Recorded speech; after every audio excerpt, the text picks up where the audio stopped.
हजरत मौला अली फरमाते एक दिन ना एक रात आप कूफा के कब्रिस्तान में गए, वहां जाकर देखा एक ताजी कब्र थी।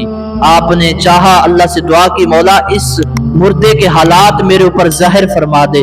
अल्लाह पाक ने हजरत अली और उस मुर्दे के दरमियान जो पर्दे थे सारे उठा दिए।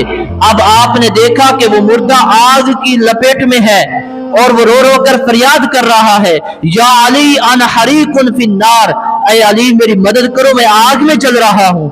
जब हजरत अली ने देखा आपके जो रहम आया उस पर, आपने दुआ की मौला इसको माफ कर दे, इसकी बख्शिश फरमा दे। अल्लाह पाक ने फरमाया अली इसके लिए बख्शिश की दुआ ना कर।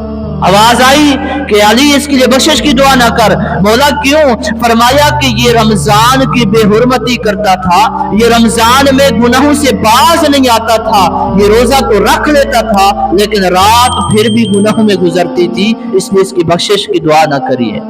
अब हजरत अली ने अर्ज की मौला अब मैंने हाथ उठा दिए, मेरे हाथों की लाज रख ले। अल्लाह पाक ने जब देखा कि हजरत अली बार बार उसके लिए दुआ कर रहे हैं, अल्लाह ने फरमाया अली तेरी दुआ की वजह से, तेरी निस्बत की वजह से और तेरी दुआ की बरकत से मैंने इसके अजाब को हटा दिया है। लेकिन देखें वो शख्स के जो रमजान में गुनाहों से बाज नहीं है, तो अल्लाह ने फरमाया उसके लिए बख्शिश की दुआ भी ना करे। तो लिहाजा हमें सोचना चाहिए कि रमजान आ रहा है तो हमने इस रमजान को कैसे गुजारना है, क्या गुनाहों में गुजारना है? नहीं भाई, गुनाह तो वैसे भी नहीं करने चाहिए, लेकिन रमजान में बिलखुसूस गुनाहों से बचना चाहिए। क्योंकि आपने अभी सुना हजरत अली ने दुआ की, लेकिन रब ने फरमाया कि इसके लिए दुआ भी ना करें, क्योंकि रमजान का तकद्दुस पामाल करता था।